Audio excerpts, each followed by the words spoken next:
Hi friends, Karthika మాసంలో కార్తీక దీపాలు అయితే బాగా వెలిగించుకుంటారు కదా. అలాంటి వాళ్ళు ఒకసారి ఈ టిప్ని ఫాలో అవ్వండి. ప్లేట్లోకి ఈక్వల్ క్వాంటిటీలో గోధుమ పిండి, బియ్యం పిండి, కొద్దిగా పసుపు తీసుకొని బాగా కలుపుకోవాలి. ఇక్కడ కావాలంటే పసుపు లేకుండా కూడా చేసుకోవచ్చు. కొద్దిగా వాటర్ యాడ్ చేస్తూ చపాతీ డౌలా రెడీ చేసుకొని పక్కన పెట్టుకోవాలి. సేమ్ పిండిలో కొద్దిగా కుంకుమ వేసుకొని ఇలా రెడ్ కలర్ రెడీ చేసుకొని పక్కన పెట్టుకోండి.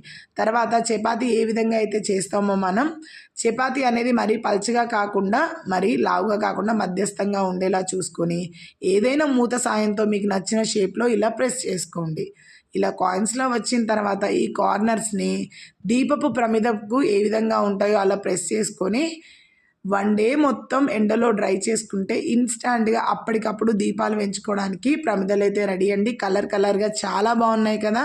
కార్తీక మాసంలో ఎన్ని దీపాలు వెలిగిస్తే అంత మంచిదంట. మరెందుకు ఆలస్యం, మీరు ట్రై చేయండి. వీడియో నచ్చితే ప్లీజ్ లైక్, షేర్.